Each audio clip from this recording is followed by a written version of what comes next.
Hali ya usalama ya mkoa wa Tabora kwa ujumla inaendelea vizuri. Mkoa uko salama na shughuli za kimaendeleo zinaendelea kufanyika vizuri kwa wananchi wa mkoa wa Tabora. Tuna taarifa ya kosa moja la kutorosha tumbaku, tukio ambalo limetokea tarehe 31 mwezi wa 3 majira ya saa 6:30 usiku mpakani mwa kijiji cha Utura na Katunda, kata ya Mabama, wilaya ya Uyui, mkoa wa Tabora, ambapo walikamatwa Ali Abdalla Kayogolo. Huyu ana umri wa miaka 33. Kabila ni mkulima mkazi wa Katunda ambaye anashiriki katika chama cha msingi cha Upendo mwenye nambari ya TUB 015, pamoja na mtumio mwingine Mrisho Amani Makunge mwenye umri wa miaka 30 mkazi wa Mabama. Hawa walikamatwa wakiwa na tumbaku kilo 193 inakadiriwa kuwa na thamani ya shilingi milioni 1,69,586 na senti 7, ambazo walikuwa wamezibeba kwenye pikipiki mbili zenye nambari za MC 449 DZY pamoja na MC 171 DXY, zote aina ya San LG. Upelelezi umefanyika na wamebainika kwenye makosa mawili ya kusafirisha tumbaku kutoka eneo moja kwenda eneo jingine baada ya saa 12 za jioni, ambapo hii ni kinyume na kifungu cha sheria namba 31 sehemu ya 8 na kanuni ya bodi ya tumbaku. Katika kosa hili watumiwa wamekiri kusafirisha tumbaku wakitoa nyumbani kwa mtumiwa Ali Abdalla huko katika kijiji cha Katunda kwa lengo la kuipeleka nyumbani kwa Mrisho Amani Makungu huko katika kijiji cha Mabama, na kosa hili walikamatwa majira ya saa 6:30 wakiwa njiani kabla hawajafika walipokuwa wanaenda. Pia imebainika kwa kosa la kununua na kuuza tumbaku bila kuwa na leseni.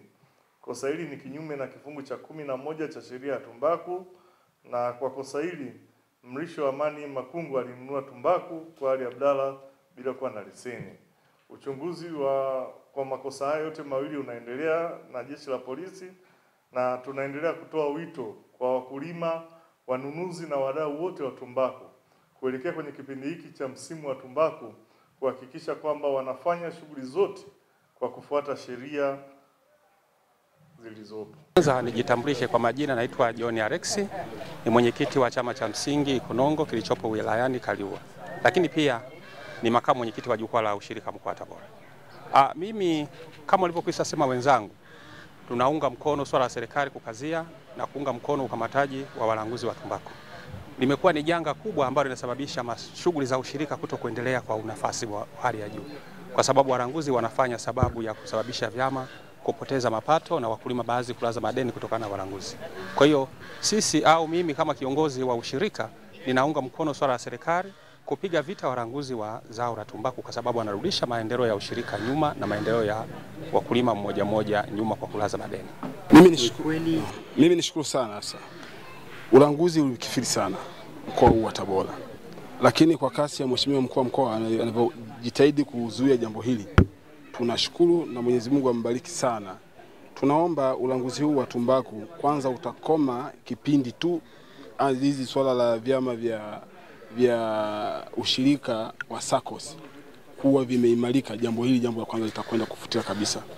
Lakini jambo la pili, wakamatwaji wote wanejihusisha na swala la ulanguzi, tunaomba serikali chini ya mkuu wa mkoa kupitia kamati ya ulinzi na usalama ya mkoa na wilaya watusaidie sana kuweza kuzuia, kwani walanguzi hawa wanatembea usiku na mchana, na hivyo wanatumia hata silaha kali kwa niaba ya kupambana na wenye vitu vya msingi wale wanejihusisha na swala la kuzuia kama sehemu ya doria, hivyo kushindwa kuamudu na kufikia hatua hata majeraha. Msimu wa mwaka 2024 paitokea majeraha, ni mapigano makubwa chama cha msingi Isunda. Kuna mwananchi mmoja ambaye alikuwa ni kiongozi wa chama alipigwa na mpaka kufikia kwenda kulazwa hospitali, lakini walikuwa na silaha kali. Kwa hiyo tunaomba kamati ya usalama ya mkoa itusaidie ili kupitia mheshimiwa mkuu wa mkoa. Jambo la utoroshaji wa tumbaku kwanza limekuwa ni tatizo, na serikali imeanza kujitahidi kwa kweli, na yenyewe ukiingilia kati, na madhara yake kwa mkulima huaga ni makubwa sana, kwa sababu tunakopesha kwa vikundi vya watu 5 hadi 10, na maisha mmoja wapo akikiuka na akaamua kutorosha tumbaku kwa ajili ya shida zake labda binafsi za hasa huwa ni mahitaji ya fedha taslim. unakuta kwamba inaathiri wana kikundi wenzake kwa sababu wanamlipia deni ambalo yeye angeweza kulilipa.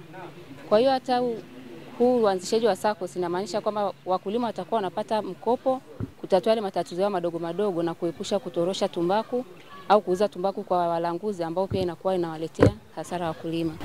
Linapasa yani ni jambo ambalo kwa kweli serikali pia tunaomba ituunge mkono zaidi. Kwa sababu serikali ikishaweka doria zake na kukamata wale wote ambao wanalangua tumbaku, sisi inatusaidia kwamba wakulima wanaona kwamba serikali imeingilia, wanaogopa kutorosha tumbaku, na itatusaidia sisi wakulima wote kuleta tumbaku katika AMCOS na kuwakata madeni yao kwa 100% na wanapata mapato. Kwa serikali kwanza tunashukuru imeanza kukemea na inakemea sana, na sisi kama viongozi wa AMCOS pia waga tunajitahidi, na atakayekamatwa tunaomba pia serikali tuunge mkono kuanzia polisi mpaka na watu wote wanaohusika katika kuwajibisha watu wanaohusika na biashara hii haramu.